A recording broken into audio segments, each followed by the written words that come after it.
누가복음 22장 19절 말씀 우리 같이 읽겠습니다. 또 떡을 가져 감사기도 하시고 떼어 그들에게 주시며 이르시되 이것은 너희를 위하여 주는 내 몸이라 너희가 이를 행하여 나를 기념하라 하시고 아멘. 누가복음 183번째 시간입니다. 하늘의 두 양식입니다. 우리가 지난 시간에 새 언약의 피에 대해서 배웠습니다. 하나님의 언약에서 중요한 것은 내용보다, 그죠? 내용보다 누가 그 언약을 성취하는가, 그것이 중요하다고 말씀드렸죠. 하나님은 약속하신 바를 반드시 이루시는 분이기 때문에 하나님의 약속의 내용이 이루어지는가 안 이루어지는가는 성경의 논의의 대상이 아닙니다. 중요한 것은 누가 그 약속을 지키는가가 중요한 것이죠. 예를 들면 아브라함이 아들을 낳는 것은 확실하고, 그죠? 누가 낳느냐? 아브라함이 자기가 낳느냐? 아니면 하나님이 낳게 하시는가가 중요한 것이며, 다윗이 왕이 되는 것은 확실하지만 그건 약속이에요. 하나님의 약속이죠. 다 확실하지만 다윗이 자기 힘으로 왕이 되느냐? 아니면 하나님이 다윗을 왕으로 세우시느냐, 이게 중요한 것이며, 전쟁에서 이기는 것은 당연한 것인데 누가 이기느냐, 하나님이 이기게 하시느냐, 이스라엘이 이기게 되느냐, 이것이 성경이 다루고 있는 거예요. 그러니까 그거 아니면 그렇게 성경이 두꺼울 이유가 없어요. 성경이 전부 다 하나님이 하셨음을 알도록 해야 되기 때문에 사람으로서는 할 수가 없다. 그래서 성경이 그렇게 그걸 이야기를 하는 거예요. 다. 그래서 새 언약 또한 그 예레미야 31장에 나오는 새 언약의 내용도 보면 제일 중요한 건 뭐냐면 언약의 내용이 아니라 누가 하느냐라 그랬죠. 그래서 새 언약의 내용은 뭐였어요? 내 법을 네 마음에 두고, 그러면 사람들이 다 나를 알게 될 거고 내가 죄를 사하겠다. 그게 이제 새 언약의 중요한 세 가지 내용이죠. 근데 중요한 건 뭐냐면 거기에서 누가 하겠다 하면 내가 할 거야, 내가 할 거야, 내가 할 거야, 이렇게 나온다고요.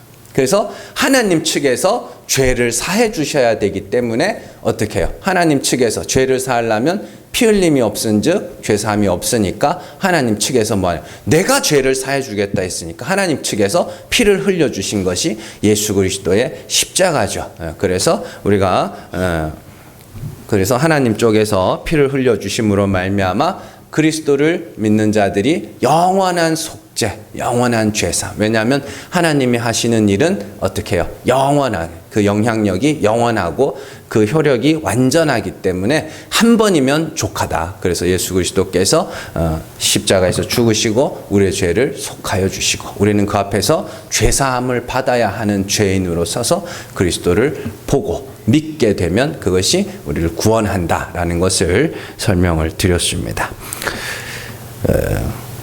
오늘은 예수님께서 유월절 만찬 때 나누었던 떡에 대해서 살펴보겠습니다. 오늘 말씀에서 예수님은 떡을 가지고 감사기도 하신 후에 제자들에게 이것은 너희를 위하여 주는 내 몸이라, 이렇게 말씀을 하십니다. 솔직히 이게 무슨 말인지 아세요? 솔직하게. 우리 성찬식 때 이렇게 카스테라, 진짜 어떤 교회에서는 그거를 진짜로 그 무교병을 만들어서 하기도 합니다.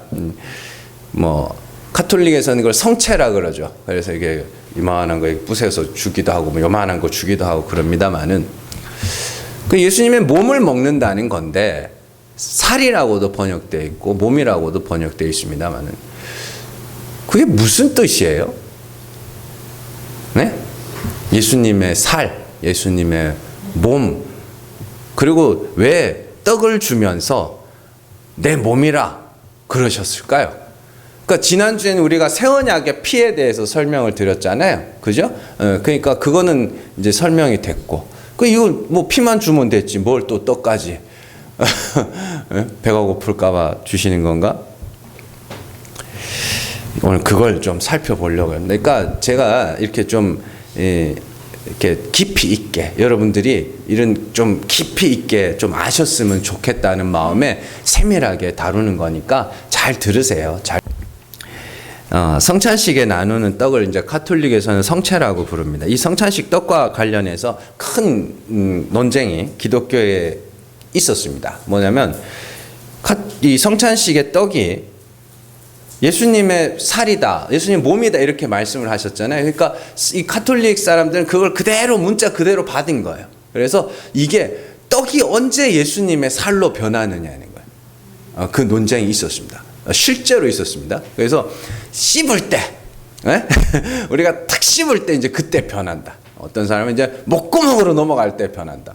배에 들어가 소화가 될 때 변한다. 뭐 이렇게 이야기. 이걸 가지고 여러분들 이게 그냥 대충 농담 삼아 하는 게 아니고 이걸 갖고 교단이 갈리고 막 그랬습니다. 이단으로 정죄되기도 하고 목회자 이 직분이 박탈되기도 하고 막 이랬어요. 그러니까 이 신학자들의 논쟁도 이렇게 살펴보면은 그게 뭐가 그렇게 중요한가 싶을 때가 있습니다. 뭐 예를 들면 이제 제일 유명한 게 중세시대 때 이 목회자들이 신학자들이 얼마나 할 짓이 없었으면 이 바늘 끝에 천사가 몇 마리 올라갈 수 있나 이런 걸 갖고 논쟁을 했다고요. 진짜로 그랬다고요. 그럼 그게 여러분들의 신앙생활과 여러분들의 구원과 그게 무슨 상관이 있어요? 그게 아무 상관이 없습니다. 그냥 뭐 같냐면 우리 뭐 하고 있어 이런 우리 이렇게 놀지 않아 이걸 그냥 보여주는 것 같아요. 공무원들 마인드죠. 자. 오늘 말씀에서 자 예수님은 자신의 몸을 준다. 떡으로 준다. 이렇게 말씀을 하셔요. 근데 요 말씀만 갖고는 그게 이해가 다 되지 않습니다. 요 말씀을 제대로 이해를 하려면 요한복음에 나오는 오병이어 사건을 보셔야 돼요. 그래서 요한복음 6장에 나오는 오병이어 사건인데 절수가 좀 깁니다. 집에 가셔서 설교를 잘 듣고 집에 가셔서 요한복음 6장을 한번 읽어보세요. 그러면 그게 무슨 말인지를 잘 이해할 수 있을 겁니다. 자, 오병이어 사건은 여러분들이 잘 아시는 바와 같이 보리떡 5개와 물고기 2마리로 5,000명을 먹이신 사건입니다. 여기에 사용된 오병이어는요, 가난한 집의 어린아이의 한 끼 양식입니다. 가난한 집의 어린아이입니다. 성경에서 이 보리떡은요, 가난한 사람들이 먹던 보잘것없는 음식입니다. 구약에서 보리떡으로 비유된 인물이 하나 나오는데 누구냐면 기드온이에요. 기드온이 전쟁을 앞두고 불안해하고 있었어요. 불안해하고 있으니까 하나님께서 기드온에게 좀 용기와 확신을 심어주려고 하나님이 미디안 군사에게 보내십니다. 가서 정찰해라. 하나님이 시켜요. 성경에 보면 그렇게 돼 있어요. 자, 그리고 이제 기드온이 정탐을 하러 갑니다. 그때 어디 또 희한하게 기드온 미디안 군사 하나가 자신의 꿈 얘기를 하는데 그때 보리떡 이야기가 나옵니다. 사사기 7장 13절에서 14절 말씀 같이 읽습니다. 기드온이 그곳에 이른즉 어떤 사람이 그의 친구에게 꿈을 말하여 이르기를 보라 내가 한 꿈을 꾸었는데 꿈에 보리떡 한 덩어리가 미디안 진영으로 굴러 들어와 한 장막에 이르러 그것을 쳐서 무너뜨려 위쪽으로 엎으니 그 장막이 쓰러지더라. 그의 친구가 대답하여 이르되 이는 다른 것이 아니라 이스라엘 사람 요아스의 아들 기드온의 칼이라. 하나님이 미디안과 그 모든 진영을 그의 손에 넘겨주셨느니라 하더라. 아멘.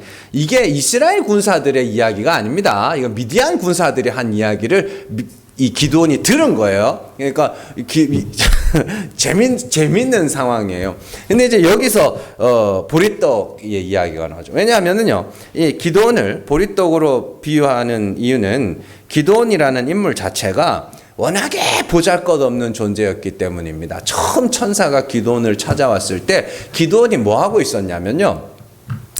포도주 틀 있죠. 포도주 틀이 이제 보통 한 1m 정도 됩니다. 그 포도주 틀 안에 숨어가지고 다 큰 어른이 그 밀 털어 먹고 있었어요. 거기서. 그 제일 찌질할 때 천사가 와가지고 뭐라 그러냐면 큰 용사예요. 주께서 너와 함께 하시다. 이렇게 이야기를 합니다. 그러자 이제 기드온이 이렇게 이야기해요. 우리 집은 므낫세 집안 중에서도 제일 약하고 나는 우리 형제들 중에서도 제일 약한 자다. 이렇게 얘기해요. 자기를 낮추는 게 아니에요. 진짜 그랬던 겁니다. 그러니까 이제 이렇게 보잘것없는 기드온을 통해서 하나님이 이기게 하심으로 사사기 내용도 그거예요. 자, 그래서 이 보잘것없는 기도원을 상징하는 것이 보리떡이었어요. 이처럼 유대 사회에서 보리떡은요, 가난한 사람들이 먹는 보잘것없는 음식이었고 보통의 사람들은 거들떠보지도 않는 그런 음식이었습니다. 또 물고기라고 번역되어 있어서 여러분들이 뭐 고등어나 뭐 굴비나 뭐 이런 거 생각하기 쉬운데 뭐 생각하시면 되냐면 멸치 있죠?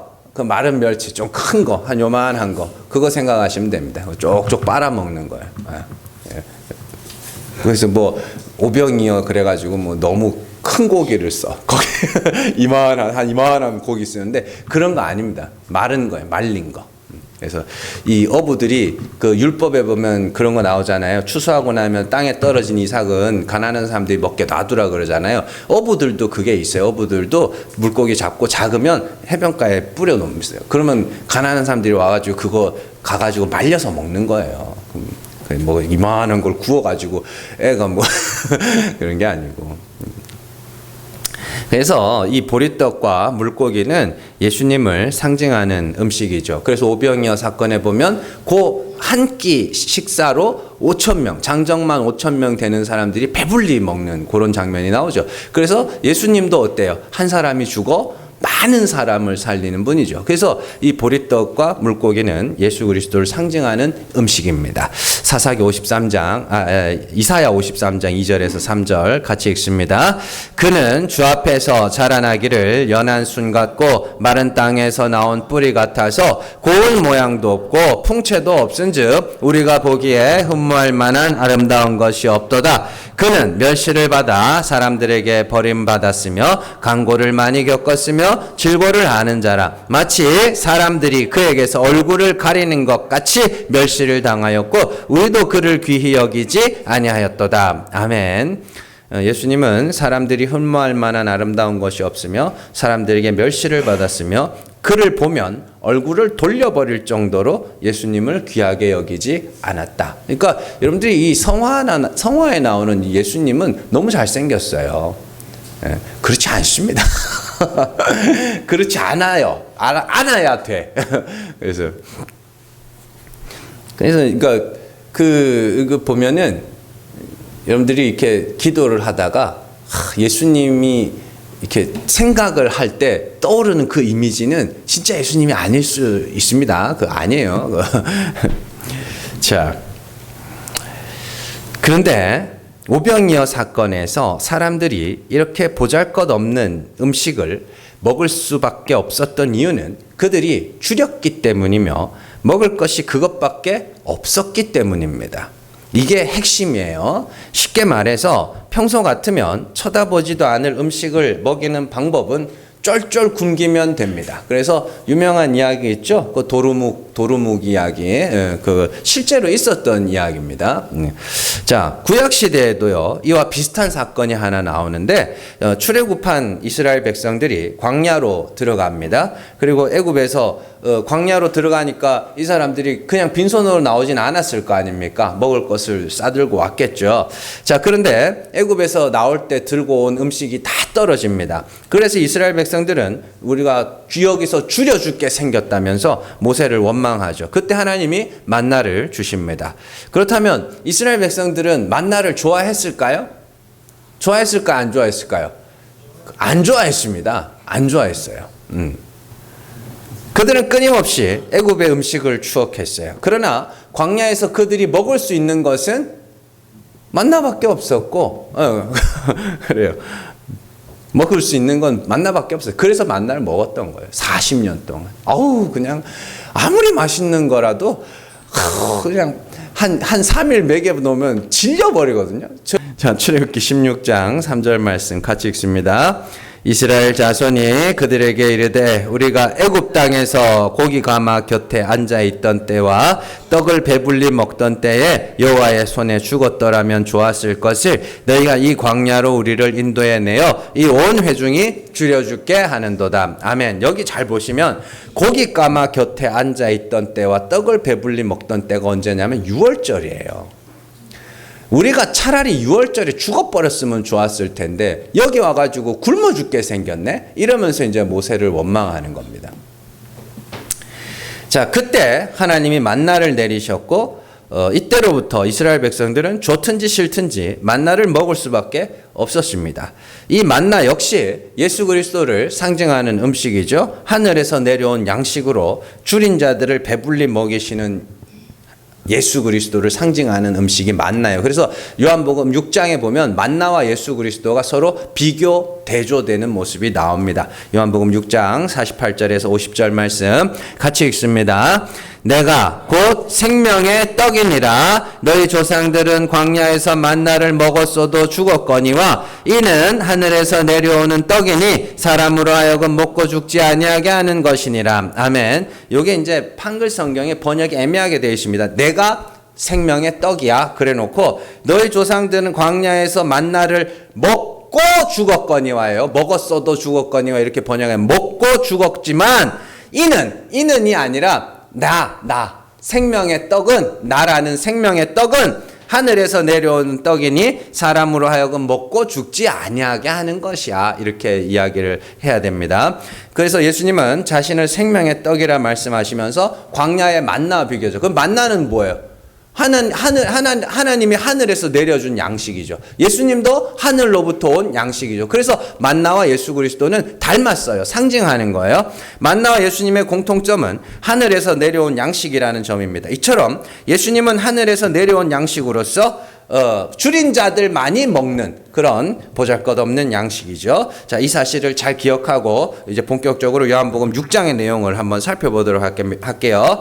자, 요한복음 6장은 오병이어 사건으로 시작하고요. 그리고 오병이어 사건 이후에 이제 무리를 한번 건너가시다 오시고 그리고 나서 이제 예수님이 사람들에게 그 오병이어 사건이 뭘 상징하는지를 쭉 설명을 하고 있습니다. 하나님이 위로부터 주신 양식이 두 개가 있어요. 뭐예요? 만나와 예수 그리스도입니다. 그런데 만나는 사람을 죽게 하는 양식이에요. 만나는 먹고 아까 전에 우리가 48절에서 49절에서 봤잖아요. 너희 조상들은 만나를 먹고 죽었거니와 만나를 먹었어도 죽었거니와가 아니에요. 만나를 먹고 죽었거니와 이렇게 되는 거예요. 자, 만나는 사람을 죽게 하는 양식이고 예수 그리스도는 사람을 살리는 양식이에요. 자, 요한복음 6장 31절에서 33절 말씀 같이 읽습니다. 기록된 바 하늘에서 그들에게 떡을 주어 먹게 하였다 함과 같이 우리 조상들은 광야에서 만나를 먹었나이다. 예수께서 이르시되 내가 진실로 진실로 너희에게 이르노니 모세가 너희에게 하늘로부터 떡을 준 것이 아니라 내 아버지께서 너희에게 하늘로부터 참떡을 주시나니 하나님의 떡은 하늘에서 내려 세상에 생명을 주는 것이니라. 아멘. 이것도 번역이 잘못되어 있어요. 뭐냐면 32절에 보시면 모세가 너희에게 하늘로부터 떡을 준 것이 아니라 이게 아니라 하늘로부터 모세를 통하여 준 떡. 이렇게 읽어야 됩니다. 하나님께서 하늘로부터 모세를 통하여 준 떡. 그리고 어떻게 해요? 하늘로부터 온 참떡. 이렇게. 그러니까 하늘로부터 모세를 통하여 준 떡이 있고 하늘로부터 온 참떡, 진리의 떡이라는 게 있습니다. 자, 그래서 여기서 모세가 준 떡, 만나가 상징하는 건 율법이고요. 예수 그리스도가 상징하는 은혜와 진리입니다. 이건 예수님께서 요한복음 1장의 내용을 그대로 말씀하신 거예요. 자, 요한복음 1장 17절 말씀 같이 읽습니다. 율법은 모세로 말미암아 주어진 것이요 은혜와 진리는 예수 그리스도로 말미암아 온 것입니다. 아멘. 그 지금 아까 전에 방금 전에 읽었던 오병이어 사건 이후에 예수님이 31절 33절에서 모세가 준 떡과 하늘로부터 온 참떡을 비교하고 있죠. 그게 요한복음 1장 17절을 떡을 갖고 이렇게 설명을 해주시는 그런 말씀입니다. 자, 그런데 하나님의 떡에 대해서 하늘에서 내려 세상에 생명을 주는 떡이라고 합니다. 그러면 그 떡을 먹어야 살겠네요. 그렇죠. 그런데 앞서 설명한 바와 같이 예수님은 보리떡과 물고기처럼 보잘것없는 양식으로 보통의 사람들이라면 쳐다보지도 않을 양식으로 이 땅에 오셨다는 것이죠. 그래서 예전에 저는 모릅니다. 저희 아버지한테 들은 이야기입니다. 저희 아버님이 어릴 때 이제 꿀꿀이 죽이라고 있었다고 그러면서 그게 뭐냐면은 미군 부대에서 나오는 그 음식물 쓰레기예요. 미군들이 먹고 남긴 음식들을 이렇게 만들어 가지고 준 음식이라고 그렇게 이야기하면서 막 그 먹다 보면 막 거기 담배꽁초도 나오고 막 그랬다고 막 그런 이야기를. 그러니까 근데 그 시대에는 먹을 게 너무너무 없으니까 그거라도 먹었던 거예요. 그 요즘 시대에 그거 주면 어떻게 해요? 고발할걸요? 식약청에 고발해가지고 이상한 거 판다고 막 그럴걸요? 굶주리면 그렇게 되는 거거든요. 예수 그리스도라는 떡은 진짜 줄인 자들에게만 먹혀지는 그런 떡입니다. 그래서 하나님은 택하신 자에게 반드시 예수 그리스도라는 양식을 먹이기 위해서 그들을 줄이고 목마르게 하시는 것이죠. 광야에서 만나를 내릴 때를 한번 생각을 해보시면 만나는 홍해를 건너서 광야에 진입하자마자 주어진 게 아니에요. 언제 주어졌냐면 한 달 지나서 주어진 겁니다. 출애굽기 16장 1절 말씀 같이 읽습니다. 이스라엘 자손의 온 회중이 엘림에서 떠나 엘림과 시내산 사이에 있는 신광야에 이르니 애굽에서 나온 후 둘째 달 15일이라. 아멘. 애굽에서 나왔을 때가 1월 14일입니다. 그 아비브월이라 그래가지고 저기 6월절이 있는 고달을 정월로 삼고 고달 14일에 나왔단 말이에요. 6월절에. 그리고 나서 정확하게 둘째 달 15일이니까 한 달 지난 거 아닙니까? 그때 이제 요때 만나가 주어지거든요. 그러면 왜 그동안 안 줬어요? 예? 왜 안 줬어요? 그들에게 애굽에서 가져온 양식이 있었거든요. 그래서 그거를 막 먹어요. 근데 애굽에서 가져온 양식이 있는데 만나를 내린다? 먹어요, 안 먹어요? 안 먹어요. 안 먹는다고요. 그 맛은 보겠지. 이게 뭔가 싶어가지고 맛은 보겠지. 근데 안 먹어요. 그래서 하나님이 뭐 하시냐면 애굽에서 가져온 양식이 다 떨어지고 우리가 앞서 읽은 바와 같이 차라리 6월절 때 죽었으면 좋았을 것을 여기서 우리가 줄여줄게 됐구나 할 때 그때 만나를 내려서 먹게 하시죠. 왜? 먹을 수밖에 없도록 하기 위해서. 그래서 실제로 이스라엘 백성들은요, 이 만나를 하찮은 음식이라고 이야기하며 애굽의 음식을 추억하는 장면들이 자주 나옵니다. 민수기 21장 5절 말씀 같이 읽습니다. 백성이 하나님과 모세를 향하여 원망하되 어찌하여 우리를 애굽에서 인도하여 내어 이 광야에서 죽게 하는가? 이곳에는 먹을 것도 없고 물도 없도다. 우리 마음이 이 하찮은 음식을 싫어하노라 하매. 민수기 11장 5절 같이 읽습니다.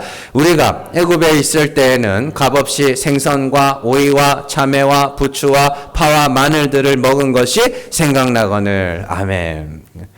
참 사람들이 이게 좀 기억의 왜곡이 있어요. 다. 그러니까 여러분들의 추억이 정확하다 생각하지 마세요. 이 사람들이 진짜 값없이 먹었어요? 에? 진짜로 값없이 생선과 오이와 참외와 부추와 파와 마늘을 먹었겠냐고 이 사람들이. 아니잖아요. 죽도록 일했잖아요. 그래놓고는 와가지고 값없이 먹었대 이러고 앉아있는. 근데 진짜 값없이 주어진 만나를 뭐라 그러냐면 하찮은 음식이라고. 우리는 이거 안 먹어. 싫어.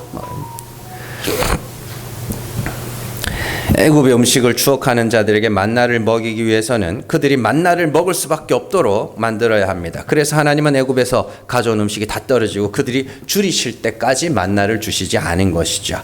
마찬가지로 하나님은 택하신 자들에게 예수 그리스도라는 떡을 먹고 영생에 이르도록 하기 위해서 그들을 줄이게 하셔야 됩니다. 그렇다면 어떻게 그들을 줄이게 하는가? 간단합니다. 그들의 죄를 드러내시면 됩니다. 그들이 죄인인 것을 알게 하시면 됩니다. 그러니까 여러분들이 내가 좀 죄인인가? 나 죄인 맞나? 이런 생각이 이렇게 자꾸 들잖아요. 그게 여러분들이 하나님이 여러분들을 찾아가신 거예요. 나 죄인 맞나? 그게 만나를 먹고 죽는 거예요. 그런데 사람들은요, 율법이라는 양식을 통해서 자신의 배를 불리려고 합니다. 율법이라는 양식은 여러분들 줄이게 만들기 위한 양식이고 죽이기 하기 위한 죽이는 양식이거든요. 그래서 그걸 먹고 죽으면 되는데 안 죽어. 그 옛날 그 그리스 신화 같은 데도 보면 그런 그리스 신화인가? 아니 거기 보면 그런 내용이 나오죠. 어떤 사람이 왕이 독살 당할 것을 두려워해서 독을 요만큼씩 먹었대요. 요만큼씩 먹어가지고 이제 웬만한 독으로는 안 죽게 되는 그런 몸을 만들었다, 그런 이야기도 있는데, 사람들이 만나를 그렇게 생각해요. 만나는 먹고 죽어야 돼요. 먹고 죽어야 되는데 이걸 갖고 뭐 하는 거예요? 자꾸 살라고 하는 거예요. 그래서 율법이라는 양식은 애초에 사람들의 배를 불리기 위해서 주신 양식이 아닙니다. 그럼에도 불구하고 율법이라는 양식으로 배를 불리려고 하니 반복해서 먹고 또 먹고 먹고 또 먹고 하는 거예요. 그러니까 뭐 같은 거냐면, 그러니까 약간 이제 소금물 같은 거죠. 소금물 먹으면은 목이 어떻게 돼요? 더 마르죠. 왜냐하면 그 뭐 삼투암 뭐 이런 거 해가지고 다 아시죠? 그래서 더 목마른 그런 거예요. 계속 율법이라는 건 먹고 죽으라고 줬더니 자꾸 이걸 갖고 행하여서 살라고 그러는 거예요. 그러니까 어떻게 해요? 반복해서 하고 또 하고 또 하고 또 하고. 이사야 55장 1절에서 2절 말씀 같이 읽습니다. 오호라 너희 모든 목마른 자들아 물로 나오라. 돈 없는 자도 오라. 너희는 와서 사 먹되 돈 없이 값 없이 와서 포도주와 젖을 사라. 너희가 어찌하여 양식이 아닌 것을 위하여 은을 달아주며 배부르게 하지 못할 것을 위하여 수고하느냐. 내게 듣고 들을지어다. 그래하면 너희가 좋은 것을 먹을 것이며 너희 자신들이 기름진 것으로 즐거움을 얻으리라. 요한복음 6장 35절 같이 읽습니다. 예수께서 이르시되 나는 생명의 떡이니 내게 오는 자는 결코 줄이지 아니할 터요 나를 믿는 자는 영원히 목마르지 아니하리라. 아멘. 잘 보세요. 이사야 55장 보시면 양식이 아닌 것, 배부르게 하지 못할 것을 위해서 수고한다 말씀에 반복해서 뭔가를 해야 되는 것. 그래서 여러분들이 진리를 알지 못하는 성도들, 정말로 진짜로 구원의 원리를 깨닫지 못하고 올바른 믿음을 갖지 못한 성도들의 특징이 뭐냐면, 뭘 안 하면 불안해 죽어요. 계속 일을 시켜줘야 돼. 자원해서 하는 거 말하는 거 아닙니다. 계속 교회 와가지고도 일을 안 시켜주면은 불안해 죽는 거예요. 그래도 뭘 해야 되는데. 근데 예수님은 뭐라 그래요? 내게 듣고 들을지어다. 내게 들으래요. 뭘 하려 그러지 말고 좀 들으래. 수고하지 말고 좀 들으래. 가만 앉아가지고. 그러면 어떻게 해요? 좋은 것을 먹을 것이며 기름진 것으로 즐거움을 얻으리라. 그러니까 배부르게 하지 못할 양식 말고 나한테 와서 뭘 좀 잘 들어봐. 그러니까 이게 진짜로 저는 이게 교회를 보는 것 같아서 너무 좀 안타까워요. 아니 진짜로 교회를 오는데 이 옛날에 이제 저도 주일학교도 하고 이제 뭐 청년들도 해보고 했습니다만은, 특히 이제 20, 30대 청년들은 교회 가는 길이 무슨 진짜 예수님 도살장에 끌려가는 어린 양같이 일하러 가요. 일하러 가. 교회에 왔으면은 예배를 찬송을 하고 기도를 하고 말씀을 좀 들어야 되는데 일할 것만 생각을 하는 거예요. 저희도 이렇게 점심 한동안 처음에 개척해가지고 먹었습니다만은, 점심 식사 이렇게 할 때 되면 점심 식사를 준비하시는 분들은 예배 제대로 못 드려요. 지금 저 보고 50분 되면 이제 불 켜야지 이러고 반찬 어디 담아놓고 진짜 안 먹는 게 너무 좋은 것 같아요. 좀 와서 잘 들으시고 잘 배우세요. 그러면 여러분들이 배부름을 얻게 됩니다. 그래서 예수님이 6장에서 35절에서 말씀하시죠. 내가 생명의 떡이야. 내게 오면 어떻게 된다고요? 줄이지 않을 거야. 배부르게 될 거야. 자, 그렇다면 이제 구체적으로 생명의 양식으로서 예수님의 살이 무엇을 상징하는가 정확하게 말씀드리겠습니다. 예수님의 살이 상징하는 것은 예수님의 말씀이며, 그래서 와서 들으라 그러죠. 말씀이며, 예수님의 말씀이라는 건 예수님께서 나타내신 하나님을 이야기하는 겁니다. 요한복음 6장 45절에서 48절 말씀 같이 읽습니다. 선지자의 글에 그들이 다 하나님의 가르침을 받으리라 기록되었은즉 아버지께 듣고 배운 사람마다 내게로 오느니라. 이는 아버지를 본 자가 있다는 것이 아니니라. 오직 하나님에게서 온 자만 아버지를 보았느니라. 보았느니라. 진실로 진실로 너희에게 이르노니 믿는 자는 영생을 가졌나니 내가 곧 생명의 떡이니라. 요한복음 6장 63절 말씀 같이 읽습니다. 살리는 것은 영이니 육은 무익하니라. 내가 너희에게 이른 말은 영이요 생명이라. 아멘. 자, 6장 46절부터 한번 보세요. 이는 아버지를 본 자가 있다는 것이 아니니라. 오직 하나님에게서 온 자만 아버지를 보았느니라. 하나님에게서 온 자가 누구예요? 예수 그리스도죠. 아버지 품속에 독생하신 하나님께서 이 땅에 오셨어요. 왜 오셨어요? 아무도 보지 못한 하나님을 나타내기 위해서 오셨어요. 그래서 예수님이 오셔서 그 하나님에 대해서 뭐예요? 가르치시죠. 그래서 거기 45절 선지자의 글에 그들이 다 하나님의 가르침을 받으리라. 그래서 아버지 품속에 독생하신 하나님이 와서 그 아버지를 어떻게 해요? 가르치시죠. 그걸 말씀이라고 이야기를 하는 겁니다. 그래서 6장 63절에 보시면 이렇게 돼 있죠. 내가 너희에게 이른 말이 영이야. 그게 생명이야. 이렇게. 그리고 어떻게 해요? 살리는 건 영이야. 그러니까 내 말이 너희를 뭐 한다는 거예요? 살린다는 이야기예요. 내가 나타낸 하나님을 내가 나타낸 하나님이 참 하나님이심을 믿으면 그게 너희에게 생명이 되는 거예요. 그러니까 예수님을 자기 몸을 떡으로 줬다는 건 예수님이 뭐예요? 말씀을, 예수님이 나타내신 하나님의 참 하나님이심을 우리에게 말씀을 주셨다라는 겁니다.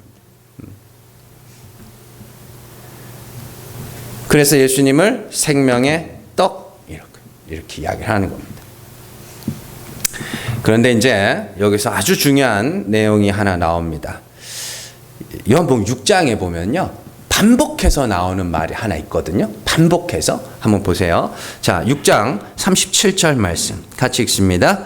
아버지께서 내게 주시는 자는 다 내게로 올 것이요 내게 오는 자는 내가 결코 내쫓지 아니하리라. 6장 39절 같이 읽습니다. 나를 보내신 이의 뜻은 내게 주신 자 중에 내가 하나도 잃어버리지 아니하고 마지막 날에 다시 살리는 이것이니라. 6장 44절 같이 읽습니다. 나를 보내신 아버지께서 이끌지 아니하시면 아무도 내게 올 수 없으니 오는 그를 내가 마지막 날에 다시 살리리라. 아멘. 이 말씀들을요 하나하나 잘 보시면 아버지께서 내게 주신 자, 아버지께서 내게 주신 자, 아버지께서 이끄시는 자, 이런 말들이 나옵니다. 이게 뭐냐면 하나님이 창세전에 택하신 자들에게만 그 양식을 먹이시겠다. 그리고 그 양식을 먹으려면 어떻게 해야 돼요? 줄여야 되죠. 하나님이 택하신 자들은 반드시 어떻게 해요? 줄이게 하겠다. 그래서 그 양식을 먹을 수밖에 없도록 만들겠다. 이런 뜻입니다. 그래서 하나님이 택하신 자들은 자연스럽게 자신의 죄를 고백하게 되고 자신의 죄가 드러나게 되고 율법 앞에서 나 죄인 많네 자꾸 이걸 하게 되고 그래서 그리스도에게로 가서 알고 봤더니 우리는 원래 죽은 자였구나. 그래서 하나님이 은혜로 우리를 살리셔야 되는구나. 그렇게 고백하게 된다. 이런 이야기죠. 그리고 그들에게 중요한 사명이 하나 주어지는데 양식을 나누어 주는 자로 살아가게 됩니다. 요한복음 6장 27절 말씀 같이 읽습니다. 썩을 양식을 위하여 일하지 말고 영생하도록 있는 양식을 위하여 하라. 이 양식은 인자가 너희에게 주리니 인자는 아버지 하나님께서 인치신 자니라. 누가복음 12장 42절 같이 읽습니다. 주께서 이르시되 지혜 있고 신실한 청지기가 되어 주인에게 그 집 종들을 맡아 때를 따라 양식을 나누어 줄 자가 누구냐. 아멘. 먹을 거 없는 사람들에게 음식 많이 나눠 주세요. 근데 요즘에는 그 어설픈 거지들이 많아가지고 뭐 좀 잘못 주면 욕 되게 얻어먹거든요. 일단 주려면은 좋은 거 주셔야 돼. 좋은 거 주시고 이건 그 이야기가 아닙니다. 때를 따라 양식을 나누어 줄 자, 썩지 아니할 영원하도록 있는 양식을 위하여 일한다는 것, 생명의 양식으로 오신 예수 그리스도께서 나타내신 참 하나님을 여러분들이 증거하는 것을 이야기를 하는 것이죠. 그게 여러분들 안에 뭐예요? 내가 그 양식을 가지면 그 양식은 다함이 없는 양식이에요. 닳지 않아요. 한번 먹으면 영원히 사라지지 않는 그런 영원한 배부름을 주는 양식이에요. 그걸 어떻게 해요? 다른 사람들에게 나누어 주는 것, 그걸 복음을 전한다라고 이야기를 하는 것이죠. 그래서 사실은 이런 영적인 기근, 말씀이 없는 기근에 대해서는 하나님이 구약에서부터 늘 말씀해 오셨습니다. 아모스 8장 11절 말씀 같이 읽습니다. 주 여호와께서 가라사대 보라 날이 이를지라 내가 기근을 땅에 보내리니 양식이 없어 주림이 아니며 물이 없어 가람이 아니요 여호와의 말씀을 듣지 못한 기갈이라. 아멘. 여호와의 말씀을 듣지 못한 기갈이라는 것은 단순하게 말씀을 전하는 자가 없어서 설교하는 자가 없어서 거기서 아이고 뭐 말씀 듣고 싶다 이런 물론 뭐 저기 중국이나 북한이나 이런 데 가면 그런 일이 있을 수도 있습니다만은 그런 이야기가 아닙니다. 말씀이 없는 기갈이라는 건 진리를 말하는 자가 없는 거예요. 그래서 여러분들이 신앙생활을 하면서 여기 뭐 우리 오신 분들은 이 교회 저 교회 여러 교회 다녀보신 분들도 있고 뭐 한 교회 오래 계신 분들도 있고 했지만 한번 여러분들이 한번 잘 생각을 해보세요. 이 말씀을 듣고 설교를 듣고 하면서 이게 맞나?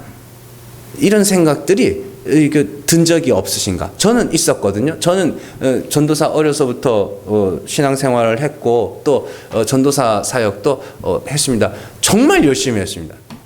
그러니까 막 잘했다는 게 아니라 열심히 했습니다. 진짜로 죽도록 열심히 했습니다. 돈 사례비 요만큼 진짜 요만큼 용돈 정도 받고요. 밤낮 없이 열심히 했습니다. 그러다가 어느 날 왔습니다. 이게 맞나? 이게 맞나? 그런 생각이 들었어요. 그리고 하루는 청년들을 가르치고 설교를 전하고 앉아가지고 있다가 이런 설교를 듣고 천국에 갈 수 있을까? 우리 청년들이 그런 생각이 들었습니다. 그리고는 결론을 내렸죠. 아니다. 이건 아니야. 그리고 다시 뒤집었고 책을 보고 다시 연구를 하고 성경을 보고 막 그런 와중에 하여튼 여기까지 이렇게 오게 됐습니다. 여러분들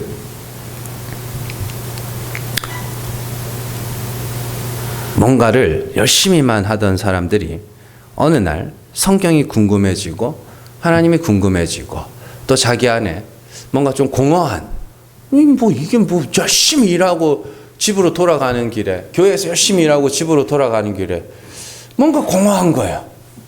허한 게 그런 게 느껴질 때가 하나님께서 여러분들을 찾아가신 때입니다. 그리고 그때로부터 말씀이 궁금해지기 시작하고 진리를 찾는 자가 되는 것이죠. 여기에 진리가 있나 저기에 진리가 있나 찾아다니. 그러면요 하나님께서 진리를 전하는 자를 만나게 하십니다. 성경에도 나옵니다. 제 이야기가 아니고 성경에 나오는 이야기죠. 필립 집사님이 사역을 하고 사마리아에서 전도를 하고 있었거든요. 근데 성령이 필립 집사님에게 야, 저 광야로 가. 그럽니다. 그래서 필립 집사님이 광야로 갔어요. 광야로 갔는데 거기서 에티오피아 여왕의 내시를 만납니다. 딱 만나요. 또 봤더니 에티오피아 내시가 뭐 하고 있냐면 성경을 보고 있어요. 이사야를 보고 있어요. 그래서 필립이 물어봅니다. 필립 집사님이. 그 뭔 뜻인지 알아요? 물어봅니다. 그러니까 이 에티오피아 내시가 뭐냐면 말해주는 자가 없어서 뭔 뜻인지 모르겠다고. 읽기는 읽는데 이게 뭔 말인지 모르겠다고. 그러니까 내가 알려줄게. 그러니까 이거 타. 가마에 타가지고 복음을 전하죠. 베드로와 고넬료의 이야기는 더 극적이죠. 하나님께서 고넬료가 기도하고 있는 중에 찾아가십니다. 베드로라는 사람을 찾아라. 그리고 이 고넬료는 이방인이죠. 유대인들하고 같이 밥 못 먹는다. 그리고는 하나님께서 또 같은 시간에 베드로에게 찾아가십니다. 와서 보자기에 온갖 짐승이 있는 환상을 보여주시며 이거 먹어라. 저는 부정한 거 못 먹습니다. 3번이나 내가 깨끗하다 한 걸 네가 왜 더럽다 그래. 3번이나 그런 환상을 보여주죠. 그 환상이 끝나고 나서 베드로가 이게 도대체 이게 뭔 일이지? 하나님이 뭔 말을 하시려고 뭔 일을 하시려고 이러나 할 때 고넬료가 보낸 사람이 베드로를 딱 찾아옵니다. 그리고 두 사람이 만나죠. 그래서 베드로는 복음을 전하고 고넬료는 거기서 성령을 받고 바울과 아나니아의 이야기도 마찬가지죠. 하나님께서 다메섹으로 가는 길에 하나님께서 바울을 찾아가시죠. 바울이 거기서 하나님 예수 그리스도를 만나고 눈이 멀죠. 그리고 그와 동시에 하나님이 아나니아에게 찾아가십니다. 아나니아에게 찾아가서 저 바울이라는 사람이 있을 건데 가서 안수해주고 세례해줘라. 그리고는 하나님께서 둘을 만나게 하시죠. 그래서 아나니아가 안수할 때 눈의 허물이 벗겨지고 눈이 열리고, 그게 단순히 그냥 눈이 떠졌다는 것뿐만이 아니라 아나니아에게서 복음을 듣는 거예요. 거기서 다른 데도 마찬가지입니다. 많이 나옵니다. 사도행전 전부 그 이야기예요. 바울이 아시아로 가려고 그럴 때 하나님께서 환상을 보여주셔서 마게도냐에 있는 사람들이 이리로 오라고 환상을 보여주죠. 그래서 마게도냐를 갔더니 거기서 사람들을, 택한 사람들을 만나고,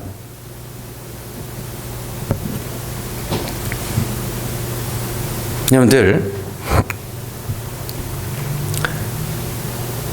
진리를 하나님께서 깨닫게 하시고 말하게 하시고, 그리고 개척을 시작하게 하시고, 그랬더니 들어야 할 자들을 이렇게 보내주시고 만나게 하시고, 그래서 우리가 여기까지 온 거거든요. 여러분들 정말로 말씀을 사모하시고 하나님이 죽은 자를 살리시는 분이시라는 것을 절대로 잊지 마세요. 그리고 그런 하나님을 경험하세요. 이 땅에서 하나님께서 기도하라고 하시는 건 그런 겁니다. 하나님이 진짜 그런 분이구나. 내가 아무것도 할 수 없을 때 그때 하나님께서 역사하심으로 하나님이 하셨구나라고 인정할 수밖에 없는 그런 일들을 경험하세요. 그러니까 나 기도했더니 하나님 응답해 주셨다. 나 기도 빨리 죽이지. 뭐 이런 거 하려고 하지 마시고, 하나님이 진짜 그런 분이네. 하나님은 정말로 하나님만 영광 받고 찬송 받으시기 위해서 우리가 아무것도 할 수 없는 지경까지 몰아넣으신 후에 응답하시는구나. 경험하시고, 그리고 여러분들이 전하세요. 진리를 가진 자가 됐고 진리를 말할 수 있는 자가 됐으면 여러분들 이제는 뭐 하면 돼요? 그걸 말하기 시작하면 하나님이 들어야 될 자를 만나게 하실 겁니다. 우리가 이렇게 만나가지고 예수 그리스도와 그가 나타내신 하나님으로 말미암아 배부르게 먹고 또 기쁨과 감사함으로 이 자리를 일어나는 것처럼 여러분들이 가는 곳에서 이렇게 말씀을 전하시고 말해주세요. 자녀들에게도 하나님 이런 분이야. 복음을 이런 거야 라고 전해주세요. 그러면 하나님께서 들어야 될 자를 만나게 하실 겁니다. 여러분들 정말로 하나님이 죽은 자를 살리시는 분이심을 그리스도로 말미암아 믿고 이제 내가 믿었으므로 말하였다 함과 같이 내가 믿음으로 또한 말하노라 하는 것 같이 여러분들이 또 복음을 전하고 말하고, 그게 양식을 먹은 자들이 그 양식을 나눠주는 그런 이야기입니다. 잘 기억하시고 여러분들을 통해서 많은 사람들이 배부르게 되는 역사 있기를 주님의 이름으로 축원합니다. 기도하겠습니다.